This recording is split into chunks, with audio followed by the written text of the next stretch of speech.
The video today will be focusing on one of the most important aspects of the new heart failure guideline, which is diagnosis.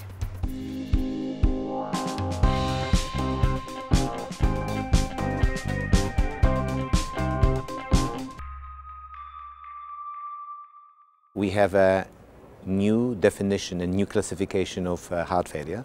Now we clearly recognize that heart failure is a clinical syndrome where symptoms are of key importance, and we impose a diagnosis based on clinical probability based simply on the evaluation of history, clinical judgment, and ECG.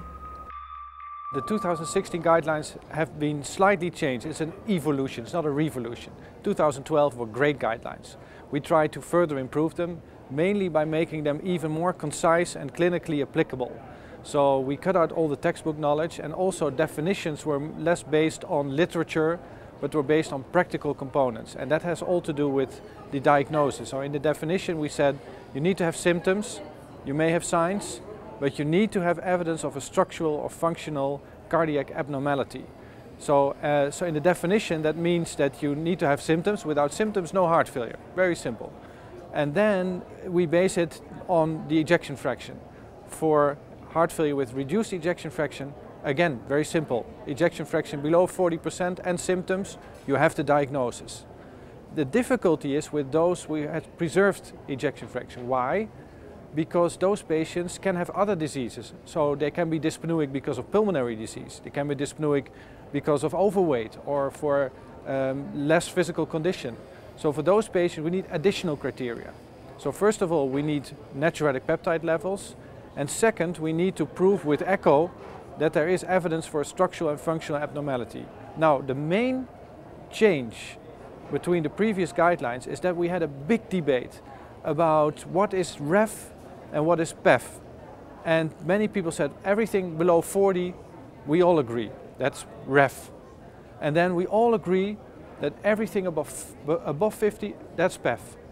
But within that range between 40 and 50, we didn't know, nobody knew. And we had a big debate, and in the end we said, you know, we don't know, there's a gray area. And the problem is this gray area resembles sometimes REF and sometimes PEF.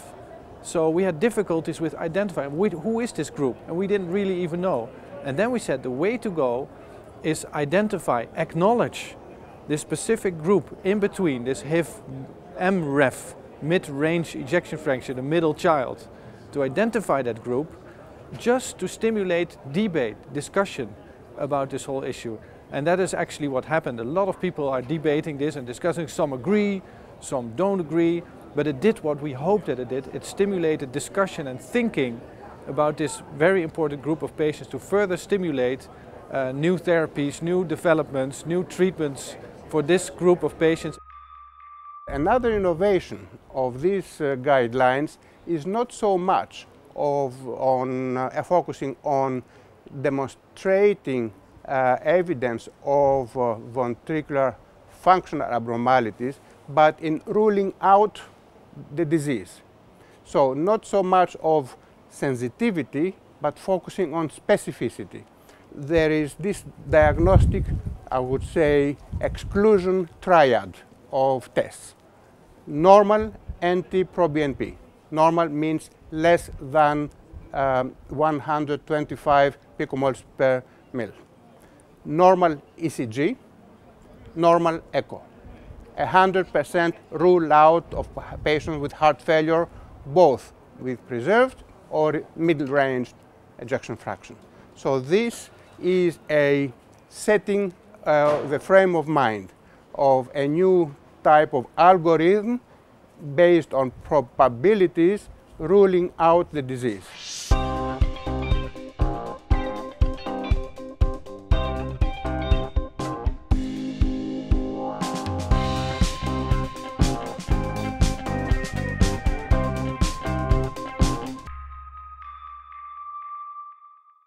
Non-invasive imaging is the cornerstone in diagnosis of patients with heart failure. But it's not only about diagnosis, it's also that imaging, echocardiography, but also MR, adds prognostic information in patients with heart failure. Assessing the LV function with imaging with echocardiography in the current guidelines, echo plays a pivotal role. Well, we have also seen an evolution of echocardiography. And in fact, with echo, we can analyze ejection fraction, but for sure, ejection fraction is not enough, and this is the evolution of echo, is not enough today to assess LV function. We have first 3D echo that offers much more accurate values of the LV volumes, but also in addition to that, we have LV mechanics. This means we have a strain rate, and we have the possibility to analyze the twist, the torsion of the heart, and also get this comprehensive manner to assess LV function. No doubt that if your hospital has the capability of 3D echo offers a much more accurate way to quantify LV volumes. What means much more accurate? Much more accurate implies that the values of your LV volumes are pretty the same as the ones that you can obtain with the gold standard MR. If the question is if we should use routinely strain rate, all the measurements that are coming with the use of a speckle tracking, still, in my opinion, no doubt we have prognostic and diagnostic information already with many papers, but there is a clear need for a standardization. And the standardization will be the next step that I think is very close for those measurements in patients with heart failure.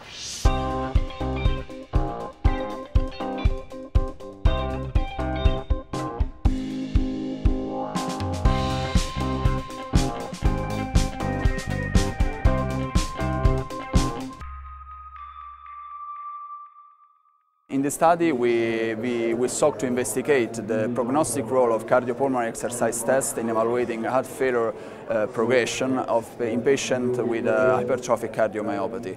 A total of 620 patients were enrolled in the study from 5 Italian centers. Each patient underwent a maximal cardiopulmonary exercise test. We follow up the patient for a median of 3.8 years. We discovered that peak VO2 and VO2 slope with a cutoff value of 70% for the peak VO2 and 32% for the VO2 slope were strongly associated to the primary endpoint of the study. And given this, cardiopulmonary exercise test has to be an essential tool in the management and evaluation, clinical evaluation of patients with hypertrophic cardiomyopathy, in particular for the evaluation of those events related to the heart failure progression.